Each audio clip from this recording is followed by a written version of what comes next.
Hello dear student, last lecture में આપણે break even analysis ની અંદર બ્રેક ઇવન પોઈન્ટ સુધી ભણ્યા હતા। હવે આપણે આગળ વધીશું બ્રેક ઇવન એનાલિસિસ માટે કઈ રીતે બ્રેક ઇવન પોઈન્ટ ફાઇન્ડ કરીશું। એની બે મેથડ છે, ગ્રાફિકલ મેથડ અને એનાલિટિકલ મેથડ। થોડુંક રિવાઇઝ કરી લઈશું કે જે આપણે ભણ્યા હતા। તો last time type of cost કઈ ટાઈપની છે, તો બે મુખ્યત્વે બે કોસ્ટ છે, ફિક્સ કોસ્ટ અને વેરિયેબલ કોસ્ટ। ફિક્સ કોસ્ટ જે વન ટાઈમ કોસ્ટ છે, કેપિટલ કોસ્ટ છે, જે એક વખત ફરજિયાત લાગે જ છે, પ્રોડક્શન યુનિટ સાથે કોઈ લેવા દેવા નથી કેટલા યુનિટ પ્રોડ્યુસ થાય છે। જ્યારે વેરિયેબલ કોસ્ટ છે, નંબર ઓફ યુનિટ પ્રોડ્યુસ્ડ એના પ્રમાણે લાગે છે કે એક યુનિટ નું પ્રોડક્શન કરવા માટે કેટલી કોસ્ટ લાગે। જુદી જુદી ટાઈપની એક્ઝામ્પલ હતા ફિક્સ કોસ્ટના, જે કેપિટલ કોસ્ટમાં આવે છે। વેરિયેબલ કોસ્ટના એક્ઝામ્પલ કઈ ટાઈપની કોસ્ટ એ વેરિયેબલ કોસ્ટ છે। બીજા અમુક પેરામીટર યુનિટ પ્રાઇસ કે એક યુનિટ વેચવા માટે જે પ્રાઇસ એની જે સેલિંગ પ્રાઇસ છે। ટોટલ વેરિયેબલ કોસ્ટ એટલે number of unit produce into variable cost per unit. Total cost તો fix cost plus variable cost. Total revenue એટલે selling price into number of part sale, કેટલા part વેચાણા ગુણ્યા એક પાર્ટનો ભાવ શું છે, એક પ્રોડક્ટનો ભાવ। અને પછી પ્રોફિટ અને લોસ। તો આપણે એનું રિલેશનશિપ જોઈ લઈએ। Total cost is equal to F into V, fix cost plus variable cost. Variable cost ને યુનિટ પ્રમાણે મૂકીએ તો variable cost per unit into number of quantity, તો quantity into variable cost per unit એટલે આપણને total variable cost મળશે, PC is equal to F plus F two. અને સામે છેડે સેલિંગ પ્રાઇસ આપણે મૂકીએ છે કે B is equal to selling price per product અને ઇન્ટુ ક્વોન્ટિટી કરીએ, B into Q is equal to total sales revenue, કેટલું આપણને ટોટલ આવકથી ટોટલ સેલિંગ કેટલું થયું રકમની અંદર એ મળશે। તો બ્રેક ઇવન પોઈન્ટ એટલે શું છે એ પણ આપણે જોઈએ। તો બ્રેક ઇવન પોઈન્ટ શું છે કે એક એવો પોઈન્ટ આવશે કે જે પોઈન્ટ પર એટલું વેચાણ કરશું ત્યારે આપણે નો પ્રોફિટ નો લોસ, આ પોઈન્ટ પર નો પ્રોફિટ નો લોસ। એનાથી ઓછું વેચાણ હશે તો લોસ જશે, કારણ કે આપણે કેપિટલ કોસ્ટ કરીએ છીએ, ફિક્સ કોસ્ટ લાગેલી હશે। અને એનાથી વધારે પછી વેચાણ ચાલુ થશે ત્યારે આપણને પ્રોફિટ મળવાનું ચાલુ થશે। તો આવો એક પોઈન્ટ એટલે એને કહેવાય બ્રેક ઇવન પોઈન્ટ।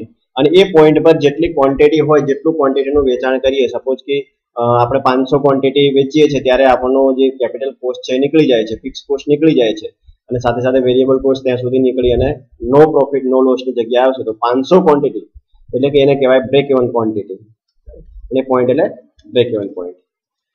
તો એ બ્રેક ઇવન પોઈન્ટ ફાઇન્ડ કરવા માટે બે મેથડ છે, એક છે ગ્રાફિકલ મેથડ અને બીજી છે એનાલિટિકલ મેથડ। તો પહેલી આપણે જોઈશું ગ્રાફિકલ મેથડ।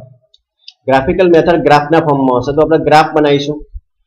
નીચેની સાઈડ મેં લીધું છે યુનિટ સોલ્ડ એટલે કે કેટલા યુનિટ વેચાયા, કેટલી પ્રોડક્ટ વેચી, નંબર ઓફ ક્વોન્ટિટી। અને અહીંયા છે રેવન્યુ એટલે કે પૈસા, કેટલા પૈસા ભેગા થયા, કેટલું કોસ્ટ લાગી અથવા તો કેટલું કમાણી મળી। તો પહેલા તો આટલે અમુક ફિક્સ કોસ્ટ આવશે કે આટલી કોસ્ટ છે, તો અહીંયા ફિક્સ કોસ્ટ આટલી ફરજિયાત લાગે છે, તો આ આપણે એક ફિક્સ કોસ્ટ લઈ લીધી। ફિક્સ કોસ્ટની ઉપર ત્રાસો ગ્રાફ આવશે વેરિયેબલ કોસ્ટ, અહીંયા ફિક્સ કોસ્ટથી ચાલુ થશે ત્રાસો, આટલેથી આમ ત્રાસો જશે કારણ એ વેરિયેબલ કોસ્ટ। કારણ ત્રાસો કેમ કે જેમ યુનિટ વધશે એમ એની કોસ્ટ વધશે, એટલે યુનિટ વધશે એમ કોસ્ટ વધશે એટલે ઊંચો જતો રહેશે। પછી આપણે વેચાણ કિંમત તો રેવન્યુ કેટલી જનરેટ થશે, તો રેવન્યુ અહીંયા 0 થી ચાલુ કરી, જેમ યુનિટ વધારે વેચાશે એમ એની રેવન્યુ વધારે મળશે, એમ આપણને વધારે પ્રોફિટ થશે, એટલે વધારે પૈસા આપણી જોડે આવશે। તો રેવન્યુ જનરેટ થશે। અહીંયા આપણે આ લાઈન છે ટોટલ કોસ્ટની, અહીંયા fix cost plus variable cost એટલે આ લાઈન ટોટલ કોસ્ટની છે, આ લાઈન રેવન્યુ છે। તો અહીંયા આપણને એક એવો પોઈન્ટ મળશે કે જે પોઈન્ટ પર એ બ્રેક ઇવન પોઈન્ટ કે આ બાજુ નીચે છે તો બધો લોસ છે, એની ઉપર જશું તો બધો પ્રોફિટ છે। આ પોઈન્ટ જે મળે છે એની સાપેક્ષે અહીંયા નીચે આવીશું અને જે ક્વોન્ટિટી હશે એ બ્રેક ઇવન ક્વોન્ટિટી। આપણે એને એક્ઝામ્પલ સાથે હવે સમજીશું। તો એનું એક્ઝામ્પલ લઈશું। ચાલો હું એક એક્સેલ ફાઇલની અંદર એનું એક્ઝામ્પલ લઉં છું। સપોઝ કે આપણે કોઈ ફિક્સ કોસ્ટ છે, આપણા પ્લાન્ટની કોસ્ટ છે 2 લાખ રૂપિયા, મેં અહીંયા લખી દીધી છે 2 લાખ રૂપિયા, કે 2 લાખ ફરજિયાત કેપિટલ કોસ્ટ લાગે જ છે। પછી જે વેરિયેબલ કોસ્ટ છે કે પર યુનિટ તો 50 રૂપિયા કોસ્ટ લાગે છે. પછી આપણે કોઈ પ્રોડક્ટ બનાવીએ છીએ, કોઈ પણ એક ભાગ પ્રોડક્ટ છે, સપોઝ કે એક પ્રોડક્ટનું નામ કોઈ એક્સ આપી દીધું આપણે, તો એક પ્રોડક્ટ બનશે એટલે 50 રૂપિયાની કોસ્ટ લાગશે. 2 લાખ કોસ્ટ તો ઓલરેડી ફિક્સ કોસ્ટ તરીકે લાગી જ ગઈ છે. જ્યારે હવે એની આપણે વેચાણ કિંમત રાખેલી છે 100 રૂપિયા, તો 100 રૂપિયામાં આપણે એ પ્રોડક્ટને વેચવાની છે, તો આપણને એક પ્રોડક્ટ 50 રૂપિયા ત્યાં પ્રોફિટ મળે છે.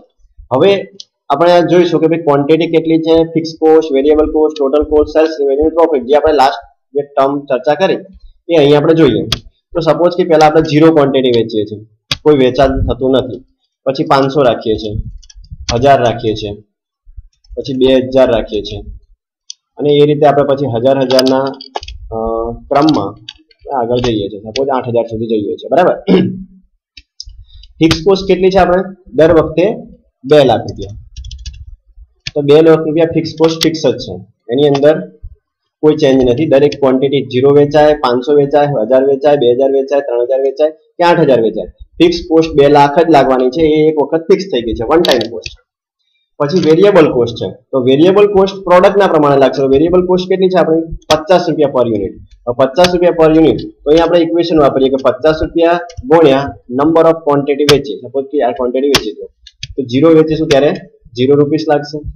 એને આપણે અહીંયા ખેંચીએ, 500 ક્વોન્ટિટી વેચશું તો 500 ગુણ્યા 50 રૂપિયા એટલે નવી 25000 કોસ્ટ થશે. તો એ રીતે એને ખેંચી લઈશું આગળ. તો એ પ્રમાણે આપણને વેરિયેબલ કોસ્ટ મળી જશે. તો વેરિયેબલ કોસ્ટ જે પ્રમાણે યુનિટ પ્રોડ્યુસ કરશું કે 1000 યુનિટ પ્રોડ્યુસ કરશું તો 50 ના લેખે 50000 કોસ્ટ લાગશે. 2000 યુનિટ પ્રોડ્યુસ કરશું 2000 ગુણ્યા 50 એટલે 1 લાખ રૂપિયા કોસ્ટ લાગશે. और टोटल कोस्ट શું આવશે? તો ટોટલ કોસ્ટ એટલે fix cost plus variable cost. તો આપણે ત્યાં ઇક્વેશન મૂકીએ, fix cost plus variable cost. તો અહીંયા કેટલું છે 2 લાખ પ્લસ 0 એટલે 2 લાખ. તો એ રીતે પણ નીચે સુધી જઈએ છે તો અહીંયા 2 લાખ પ્લસ 25000 એટલે 2,25,000, 2 લાખ પ્લસ 50,000 એટલે 2,50,000. એ રીતે ટોટલ કોસ્ટ આપણને મળી જશે. હવે રિવેન્યુ, સેલ્સ રિવેન્યુ તો કેટલો આવશે? તો સેલિંગ પ્રાઇસ શું છે આપણે 100 રૂપિયા. તો આપણે એક પ્રોડક્ટ વેચીશું તો 100 રૂપિયા ગુણ્યા પ્રોડક્ટ કેટલી વેચીશું તો પ્રોડક્ટ અહીંયા લખી છે ક્વોન્ટિટીની અંદર જે આપણે લખીએ છીએ. તો 0 પ્રોડક્ટ છે, તો આપણે જોઈશું કે અહીંયા sales revenue is equal to variable cost into selling price into number of quantity. તો અહીંયા 0 ક્વોન્ટિટી છે એટલા માટે સેલિંગ રેવન્યુ મળે છે 0. એ રીતે આગળ જઈશું તો 500 ક્વોન્ટિટી માટે તો 100 રૂપિયા સેલિંગ પ્રાઇસ છે, તો અહીંયા 50,000 સેલ્સ રેવન્યુ જનરેટ થશે. તો એ રીતે 8000 ક્વોન્ટિટી છે તો આપણને 8 લાખ રૂપિયા સેલ્સ રેવન્યુ મળશે. લાસ્ટ કોલમ જે છે પ્રોફિટ અથવા લોસ. તો પ્રોફિટ લોસ તો જે રેવન્યુ જનરેટ થઈ માઇનસ કોસ્ટ કેટલી થઈ, total cost is equal two મળશે. તો અહીંયા માઇનસ 2 લાખ રૂપિયા, મતલબ કે 2 લાખ કોસ્ટ છે પણ રેવન્યુ કંઈ જ નથી, તો 2 લાખ રૂપિયા લોસ છે. એ રીતે એને નીચે ખેંચીશું. જો 500 ક્વોન્ટિટી માટે તો 1,75,000 રૂપિયા લોસ છે. 1000 ક્વોન્ટિટી હોય ત્યારે 1,50,000 રૂપિયા લોસ છે. 2000 ક્વોન્ટિટી છે તો 1 લાખ રૂપિયા લોસ છે. તો એ રીતે અહીંયા 3000 ક્વોન્ટિટી છે તો 50,000 રૂપિયા લોસ છે હજી, કારણ કે સેલ્સ રેવન્યુ 3 લાખ જનરેટ થઈ છે, સામે ટોટલ કોસ્ટ છે 3,50,000. એ રીતે અહીંયા તો 2000 ક્વોન્ટિટીમાં તો રેવન્યુ છે 2 લાખ રૂપિયા અને કોસ્ટ છે 3 લાખ રૂપિયા, તો 1 લાખ રૂપિયા લોસ છે. એ જ રીતે આગળ જો 4000 ક્વોન્ટિટી, તો 4000 ક્વોન્ટિટી આપણે સેલ કરીએ છીએ તો ત્યાં એની ફિક્સ કોસ્ટ 2 લાખ છે પ્લસ 2 લાખ વેરિયેબલ કોસ્ટ થાય એટલે 4 લાખ રૂપિયા ટોટલ કોસ્ટ થાય. એટલે સામે 100 રૂપિયાના ભાવે વેચાણ કોસ્ટ પણ 4 લાખ રૂપિયા રેવન્યુ જનરેટ. તો આ પોઈન્ટ મળશે 0, મતલબ કે પ્રોફિટ પણ નહીં અને લોસ પણ નહીં. તો એને કહેશું બ્રેક ઇવન પોઈન્ટ. તો બ્રેક ઇવન પોઈન્ટ ક્યારે મળશે? તો 4000 ક્વોન્ટિટી મળશે. તો 4000 ક્વોન્ટિટી જનરેટ કરશું ત્યારે બ્રેક ઇવન પોઈન્ટ મળશે.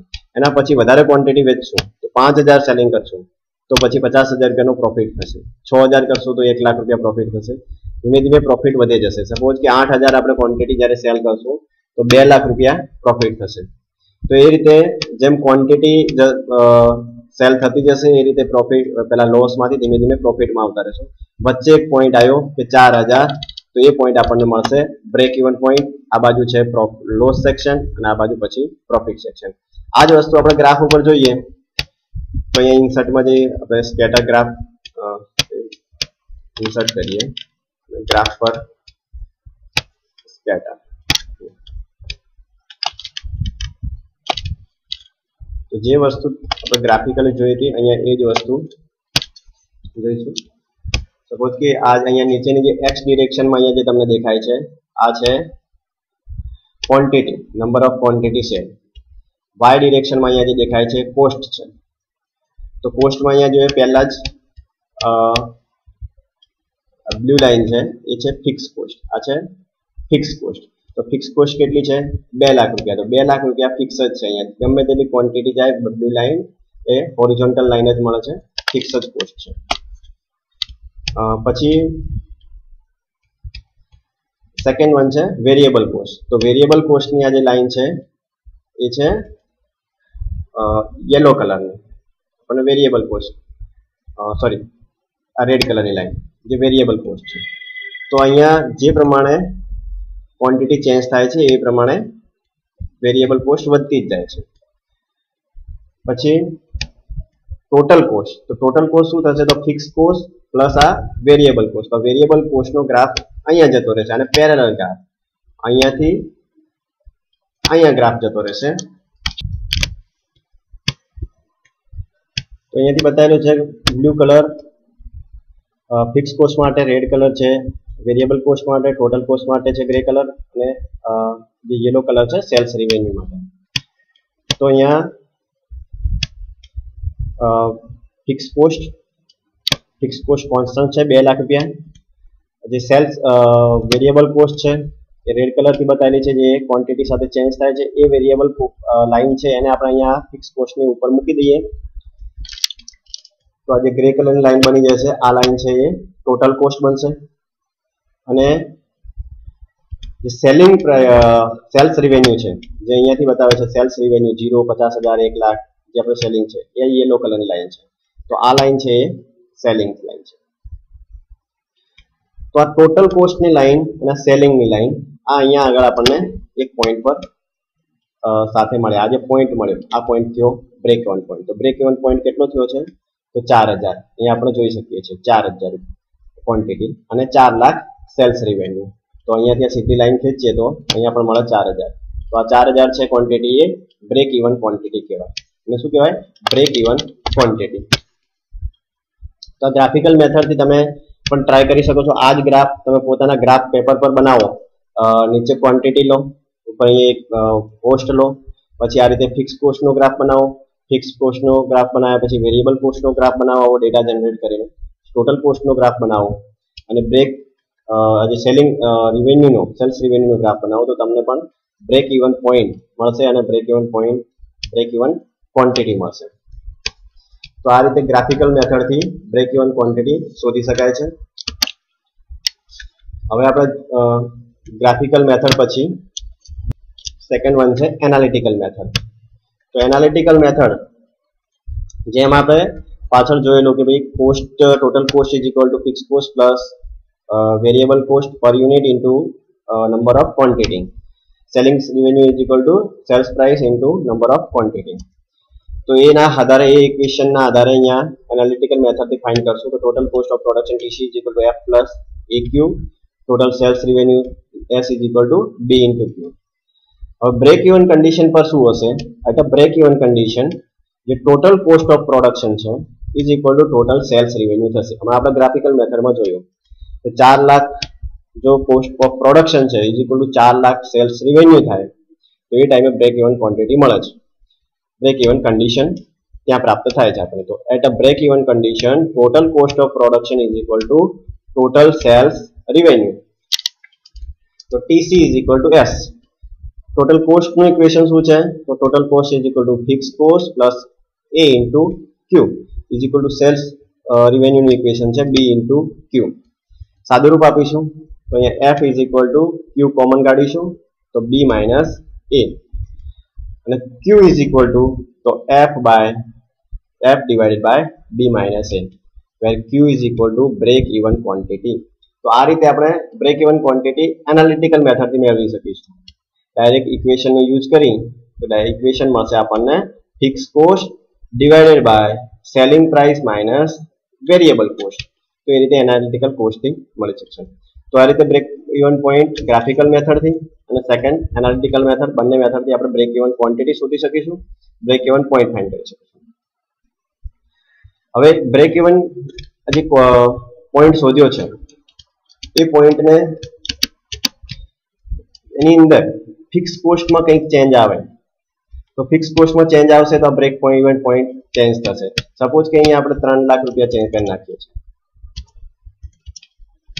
તો જો પોઈન્ટ ચેન્જ થાય છે. 4000 પોઈન્ટ અને 3 લાખ રૂપિયા કોસ્ટ કરે તો પોઈન્ટ અલગ જતો રહ્યો. બ્રેક ઇવન પોઈન્ટ છે કે અહીંયા મળ્યો, બ્રેક ઇવન પોઈન્ટ જે મળ્યો છે આપણને 6000 રૂપિયા પર મળ્યો. એ જ રીતે જો વેરિયેબલ કોસ્ટમાં ચેન્જ કરીશું તો પણ બ્રેક ઇવન પોઈન્ટ ચેન્જ થશે. ટોટલ કોસ્ટમાં ચેન્જ આવશે, મતલબ કે કોઈ પણ કોસ્ટમાં ચેન્જ આવશે, ફિક્સ કોસ્ટ કે વેરિયેબલ કોસ્ટમાં, તો ટોટલ કોસ્ટમાં ચેન્જ આવશે જ. તો એ પ્રમાણે પણ વેરિયેબલ બ્રેક ઇવન પોઈન્ટ છે એમાં ચેન્જ આવશે. સેલ્સ રેવન્યુમાં ચેન્જ આવશે, મતલબ કે સેલિંગ પ્રાઇસમાં ચેન્જ આવશે તો પણ બ્રેક ઇવન પોઈન્ટમાં ચેન્જ થશે. તો હવે કયા પેરામીટરના આધારે કઈ રીતે બ્રેક ઇવન પોઈન્ટ ચેન્જ આવે છે, કઈ રીતે બ્રેક ઇવન ક્વોન્ટિટીમાં શું ફેરફાર આવે અને આપણે એને યુઝફુલ બનાવી શકીએ ઇન્ડસ્ટ્રીમાં બ્રેક ઇવન ક્વોન્ટિટી શોધવા માટે, કે આપણે શું વધારવું જોઈએ, ફિક્સ કોસ્ટ ઘટાડવી જોઈએ, વેરિયેબલ કોસ્ટ ઘટાડવી જોઈએ, સેલ્સ રેવન્યુ કરવું જોઈએ, શું ફેરફાર કરીએ તો બ્રેક ઇવન ક્વોન્ટિટીમાં શું ચેન્જીસ આવે છે, એ આપણે હવે નેક્સ્ટ લેક્ચરમાં રાખીશું. આ લેક્ચરમાં આપણે આટલી વસ્તુ જ રાખી છે કે બ્રેક ઇવન પોઈન્ટ શું છે અને બ્રેક ઇવન પોઈન્ટ કઈ રીતે શોધી શકાય છે, બ્રેક ઇવન ક્વોન્ટિટી કઈ રીતે શોધી શકાય છે, બંને મેથડથી, ગ્રાફિકલ મેથડથી અને એનાલિટિકલ મેથડથી. પોતાના ઘરે આજે ટેબલ બનાવ્યો આપણે એક્સેલમાં, એ રીતે તમે પણ ચાર્ટ ગ્રાફ પેપર પર અથવા તો રફ પેપર પર ટ્રાય કરજો અને બ્રેક ઇવન પોઈન્ટ. મળીએ નેક્સ્ટ લેક્ચરમાં.